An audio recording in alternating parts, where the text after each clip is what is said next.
আসসালামু আলাইকুম। আপনারা অনেকেই জানেন যে ইউরিয়া, ডিএপি আমরা ফসলের জমিতে ইউজ করি। বিদেশ থেকে কিভাবে বাংলাদেশে বা এক দেশ থেকে আরেক দেশে কিভাবে আমরা ইউরিয়া ইনপুট করি, এক্সপোর্ট করি, এটা জাহাজের মাধ্যমে করা হয়। আপনারা দেখতেছেন একটা জাহাজের কার্গো হোল্ড, হ্যাঁ? একটা কার্গো হোল্ড এটা অনেক বড় জাহাজ থাকে। বড় জাহাজের অনেকগুলা কার্গো হোল্ড থাকে। তার মধ্যে একটা কার্গো হোল্ড। সেখান থেকে আমরা ক্রেন দিয়ে ক্রেনের মাধ্যমে এক কথায় গ্রাফ দিয়ে ইউজ করে আরকি আমরা আ ইউরিয়া ডিসচার্জ করতেছি।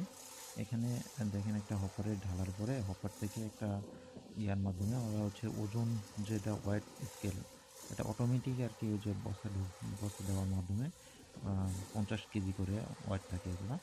আ অটোমেটিক যে বস্তা ঢুকানোর সঙ্গে, সঙ্গে এটা ৫০ কেজি হয়ে গেলে অটোমেটিক ওটা ছেড়ে দিচ্ছে আরকি। ঠিক আছে? দেওয়ার পরে এটা পাশে আরেকটা সুইং মেশিন আছে যেটা সেলাই করতেছে।